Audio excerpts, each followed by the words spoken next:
All right.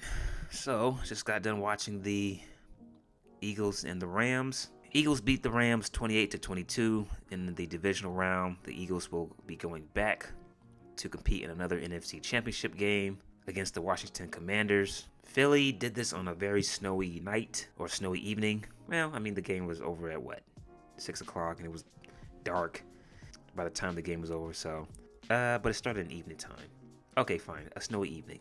Whatever. Anyway, both teams, there wasn't a whole lot of explosive plays in this game. You didn't really get a whole lot of go balls to AJ Brown, and you didn't really see Devontae Smith doing a deep crossing route over the middle of the field. You didn't really see stuff like that.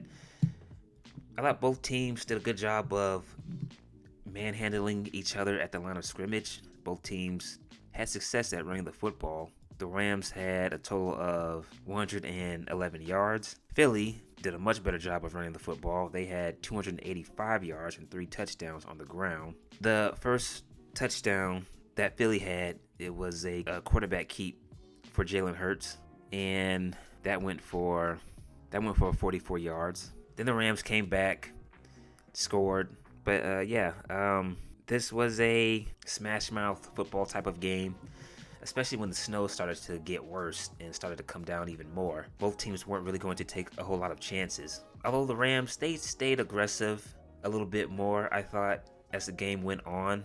In the third quarter, Matthew Stafford took a shot down the field to Cooper Kupp on the side where the Eagles' star cornerback, Quinyon Mitchell, whatever his name is, what is his name? I want to botch it. Yeah, Quinyon Mitchell. He got hurt, so they took a chance with Cooper Kupp. He went up and got the 50-50 ball. Matthew Stafford took a shot in the first quarter in the middle of the field, but he wasn't able to connect on that one. As far as the Rams go, the second half is what really hurt them. They had opportunities to put Philly in a hole and force them to make plays. Tyler Higbee, he had a drop on a check down that would have went for a first down and more. Puka Nakua, he had a drop on a third down conversion on a corner route going towards the sideline. The Rams get a safety on Jalen Hurts, but then they come back and fumble the ball on their next possession. Kyron Williams lost the ball, and then Matthew Stafford, he fumbled the ball as well. And then the Rams put together a good drive in the third quarter. They were able to get into the red zone, running the football successfully. Matthew Stafford had some nice throws on the drive, but once they got down into the red zone, the Rams fumbled the ball again, but they were able to capitalize on it. Let me see if I can find that drive. Let's see, where the hell is it?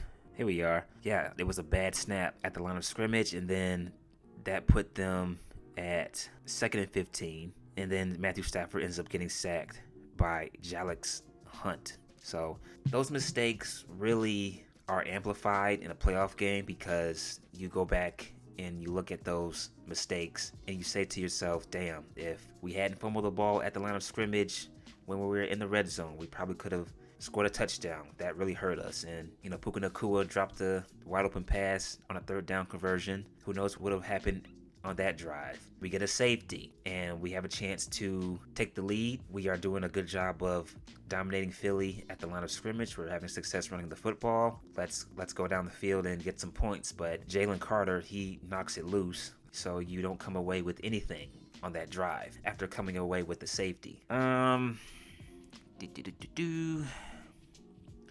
Matthew Stafford, 26 for 44. He had 26 completions, threw the ball 44 times, threw for 324 passing yards, had 2 touchdowns. He had 2 fumbles. He lost 1. I thought he had one of those games to where he had a good and okay performance. Outside of the lost fumble, I thought he played well, but granted, he played well. Even during the snowy conditions, teams from the West Coast, LA, they get a knock on not being able to play in cold weather, but Matthew Stafford's a veteran. He's a former Super Bowl champion, or he is a Super Bowl champion. I thought he still looked poised. He looked calm. He took what the defense gave him. He took shots down the field. He didn't really put the ball in harm's way a lot during this game. Kyron Williams, 19 rushing attempts, 106 yards, I thought he was pretty good. He was having quite a bit of success on the ground, breaking tackles, keeping his balance on a snowy, slippery field, and you could tell that it was obviously bothering a lot of the players because it seemed like they were just on skates. They were kind of afraid to run full speed because they were losing their balance and trying to keep their balance. I think from that aspect, LA tried to take advantage of that by trying to stay aggressive as much as they could. Puka Nacua, 14 targets, 6 receptions, 97 yards. He's going to be a force to be reckoned with years to come if he's able to stay healthy and keep progressing. He has shown that he can go up and snatch the 50-50 balls. And if you look at him, you wouldn't think that, because on TV he doesn't look like the Calvin Johnsons of the world or the Julio Joneses of the world. He's a big receiver. He's 6'2", 212. Yeah, he's a very strong wideout. Demarcus Robinson, 7 targets, 3 receptions, 74 yards. Cooper Kupp, 7 targets, 5 receptions, 61 yards. Kind of a quiet night.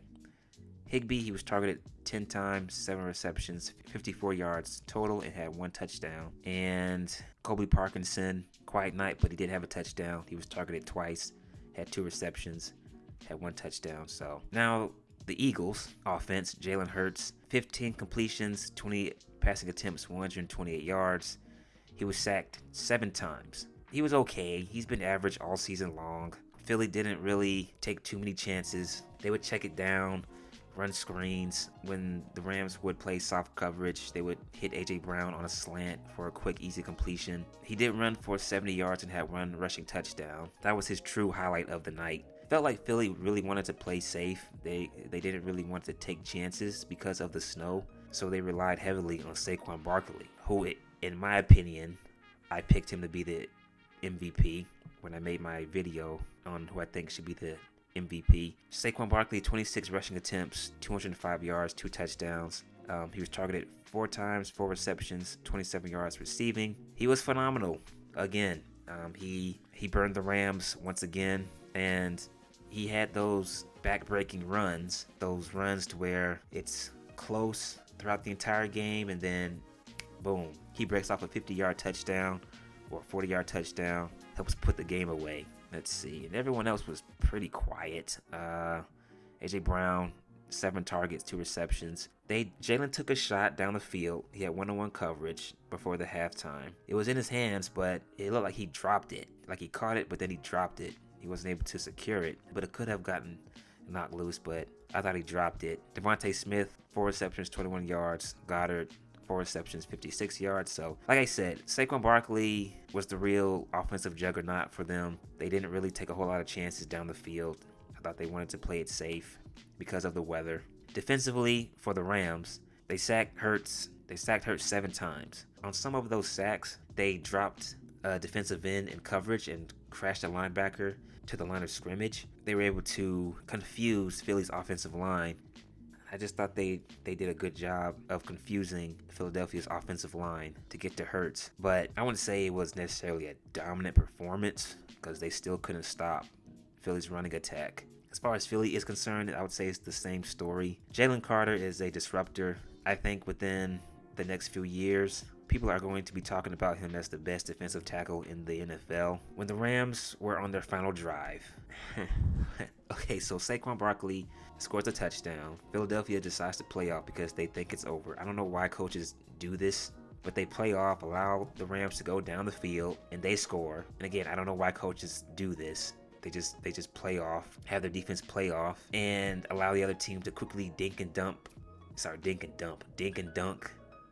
their way down the field, and then boom, next thing you know, they're in the end zone. But that's probably why people think the NFL is rigged. Let's have Matthew Stafford have one last crack at it and see if he can put together a game-winning drive. Let's make it interesting. But on their drive, Jalen Carter gets a huge sack, and that pushes LA back and disrupts their rhythm. And he had a forced fumble as well. Nolan Smith, a small pass rusher, but he had a sack as well and a forced fumble too. But Nolan Smith, he's able to utilize his speed because he's small, but he's able to utilize his strength, but also his speed. I think he uses his speed to get around offensive linemen and get to the quarterback, and he's very good at keeping his balance as well. Philadelphia, they just made more plays than the Rams did, and the Rams couldn't cash in on their opportunities.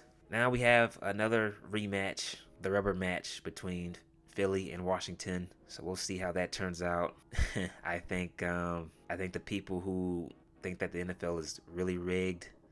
Why you gotta say that? I think the people who think the NFL is rigged, they're probably thinking, okay, here we go, a Super Bowl rematch between the Chiefs and the Eagles, and that's what I'm thinking too. I'm thinking that as well. I don't think the NFL is going to go for the Bills and the Commanders to compete for a title. They're going to push the Chiefs and the Swifties against Philly and the Eagles. So we'll see what happens. Please like and subscribe. That is it. I am out.